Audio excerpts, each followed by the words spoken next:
Raquin, chapitre 27. Une crise d'épouvante avait seule pu amener les époux à parler, à faire des aveux en présence de madame Raquin. Ils n'étaient cruels ni l'un ni l'autre, ils auraient évité une semblable révélation par humanité si leur sûreté ne leur eût pas déjà fait une loi de garder le silence. Le jeudi suivant, ils furent singulièrement inquiets. Le matin, Thérèse demanda à Laurent s'il croyait prudent de laisser la paralytique dans la salle à manger pendant la soirée. Elle savait tout. Elle pourrait donner l'éveil. Bah, répondit Laurent, il lui est impossible de remuer le petit doigt. Comment veux-tu qu'elle bavarde ? Elle trouvera peut-être un moyen, répondit Thérèse. Depuis l'autre soir, je lis dans ses yeux une pensée implacable. Non, vois-tu, le médecin m'a dit que tout était bien fini pour elle. Si elle parle encore une fois, elle parlera dans le dernier hoquet de l'agonie. Elle n'en a pas pour longtemps, va. Ce serait bête de charger encore notre conscience en l'empêchant d'assister à cette soirée. Thérèse frissonna. « Tu ne m'as pas comprise, cria-t-elle. Oh, tu as raison, il y a assez de sang. Je voulais te dire que nous pourrions enfermer ma tante dans sa chambre et prétendre qu'elle est plus souffrante, qu'elle dort. C'est cela, reprit Laurent, et cet imbécile de Michaud entrerait carrément dans la chambre pour voir quand même sa vieille amie. Ce serait une excellente façon pour nous perdre. Il hésitait. Il voulait paraître tranquille et l'anxiété le faisait balbutier. Il vaut mieux laisser aller les événements, continua-t-il. Ces gens-là sont bêtes comme des oies. Ils n'entendront certainement rien au désespoir muet de la vieille. Jamais ils ne se douteront de la chose, car ils sont trop loin de la vérité. Une fois l'épreuve faite, nous serons tranquilles sur les suites de notre imprudence. Tu verras, tout ira bien. Le soir, quand les invités arrivèrent, madame Raquin occupait sa place ordinaire entre le poêle et la table. Laurent et Thérèse jouaient la belle humeur, cachant leurs frissons, attendant avec angoisse l'incident qui ne pouvait manquer de se produire. Ils avaient baissé très bas l'abat-jour de la lampe, la toile cirée seule était éclairée, les invités eurent ce bout de causerie banale et bruyante qui précédait toujours la première partie de Domino. Grivet et Michaud ne manquèrent pas d'adresser à la paralytique les questions d'usage sur sa santé, questions auxquelles ils firent eux-mêmes des réponses excellentes, comme ils en avaient l'habitude. Après quoi, sans plus s'occuper de la pauvre vieille, la compagnie se plongea dans le jeu avec délice. Madame Raquin, depuis qu'elle connaissait l'horrible secret, attendait fiévreusement cette soirée. Elle avait réuni ses dernières forces pour dénoncer les coupables. Jusqu'au dernier moment, elle craignit de ne pas assister à la réunion. Elle pensait que Laurent la ferait disparaître, la tuerait peut-être, ou tout au moins l'enfermerait dans sa chambre. Quand elle vit qu'on la laissait là, quand elle fut en présence des invités, elle goûta une joie chaude en songeant qu'elle allait tenter de venger son fils. Comprenant que sa langue était bien morte, elle essaya un nouveau langage. Par une puissance de volonté étonnante, elle parvint à galvaniser en quelque sorte sa main droite, à la soulever légèrement de son genou, où elle était toujours étendue inerte. Elle la fit ensuite ramper peu à peu le long d'un des pieds de la table qui se trouvait devant elle. Elle parvint à la poser sur la toile cirée. Là, elle agita faiblement les doigts, comme pour attirer l'attention. Quand les joueurs aperçurent au milieu d'eux cette main de morte blanche et molle, ils furent très surpris. Grivet s'arrêta, le bras en l'air, au moment où il allait poser victorieusement le double 6. Depuis son attaque, l'impotente n'avait plus remué les mains. « Et voyez donc, Thérèse !» cria Michaud. « Voilà madame Raquin qui agite les doigts. Elle désire sans doute quelque chose. » Thérèse ne put répondre. Elle avait suivi, ainsi que Laurent, le labeur de la paralytique. Elle regardait la main de sa tante, blafâtre sous la lumière crue de la lampe, comme une main vengeresse qui allait parler. Les deux meurtriers attendaient haletant. « Pardieu, oui, dit Grivet, elle désire quelque chose. Oh, nous nous comprenons bien tous les deux. Elle veut jouer au domino.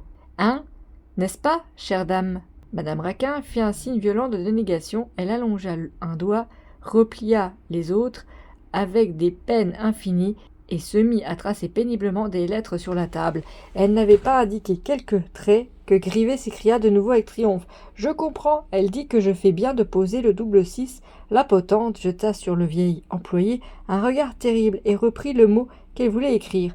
Mais à chaque instant, Grivet l'interrompait en déclarant que c'était inutile, qu'il avait compris, et il avançait une sottise. Michaud finit par le faire taire. « Que diable, laissez parler madame Raquin, dit-il. Parlez, ma vieille amie. » Et il regarda sur la toile cirée, comme il aurait prêté l'oreille. Mais les doigts de la paralytique se lassaient. Ils avaient recommencer un mot à plus de 10 reprises, et ils ne tracèrent plus ce mot qu'en s'égarant à droite et à gauche. Michaud et Olivier se penchèrent, ne pouvant lire, forçant la potente à toujours reprendre les premières lettres. « Ah, bien !» s'écrie tout d'un coup Olivier. « J'ai lu, cette fois. Elle vient d'écrire votre nom, Thérèse. Voyons, Thérèse, et...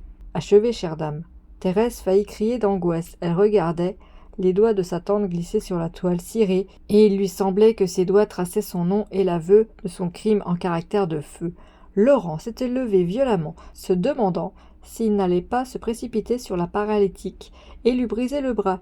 Il crut que tout était perdu, il sentit sur son être la pesanteur et le froid du châtiment, en voyant cette main revivre pour révéler l'assassinat de Camille. Madame Raquin écrivait toujours d'une façon de plus en plus hésitante. « C'est parfait, je lis très bien, » reprit Olivier, au bout d'un instant, en regardant les époux. « Votre tante écrit vos deux noms, Thérèse et Laurent. » La vieille dame fit coup sur coup des signes d'affirmation, en jetant sur les meurtriers des regards qui les écrasèrent. Puis elle voulut achever, mais ses doigts s'étaient roidis. La volonté suprême qui les galvanisait lui échappait, elle sentait la paralysie remonter lentement le long de son bras et de nouveau s'emparer de son poignet. Elle se hâta, elle traça encore un mot. Le vieux Michaud lut à haute voix. « Thérèse et Laurent ont... » Et Olivier demanda. « Qu'est-ce qu'ils ont, vos chers enfants ?» Les meurtriers, pris d'une terreur folle, furent sur le point d'achever la phrase tout haut, et contemplèrent la main vengeresse avec des yeux fixes et troubles, lorsque tout d'un coup cette main fut prise d'une convulsion et s'aplatit sur la table. Elle glissa et retomba le long du genou de la potente. Comme une masse de chair inanimée, la paralysie était revenue et avait arrêté le châtiment. Michaud et Olivier se rassirent désappointés, tandis que Thérèse et Laurent goûtaient une joie si âcre qu'ils se sentaient défaillir sous le flux brusque du sang qui battait dans leur poitrine. Grivet était vexé de ne pas avoir été cru sur parole. Il pensa que le moment était venu de reconquérir son infaillibilité en complétant la phrase inachevée de Madame Raquin. Comme on cherchait le sens de cette phrase. « C'est très clair, dit-il, je devine la phrase entière dans les yeux de madame. Je n'ai pas besoin qu'elle écrive sur une table, moi. Un de ses regards me suffit. Elle a voulu dire « Thérèse et Laurent ont bien soin de moi. » Grivet dut s'applaudir de son imagination, car toute la société fut de son avis. Les invités se mirent à faire l'éloge des époux qui se montraient si bons pour la pauvre dame. Il est certain, dit gravement le vieux Michaud, que madame Raquin a voulu rendre hommage aux tendres attentions que lui prodiguent ses enfants. Cela honore toute la famille. Et il ajoute, en reprenant ses dominos, « Allons, continuons. Où en étions-nous » Grivet posa le double 6. La partie continua, stupide et monotone. La paralytique regardait sa main, abîmée dans un affreux désespoir. Sa main venait de la trahir. Elle la sentait lourde comme du plomb. Maintenant, jamais plus elle ne pourrait la soulever. Le ciel ne voulait pas que Camille fût vengée. Il retirait à sa mère le seul moyen de faire connaître aux hommes le meurtre dont il avait été la victime. Et la malheureuse se disait qu'elle n'était plus bonne qu'à aller rejoindre son enfant dans la terre. Elle baissa les paupières, se sentait inutile désormais, voulant se croire déjà dans la nuit du tombeau. Fin du chapitre 27.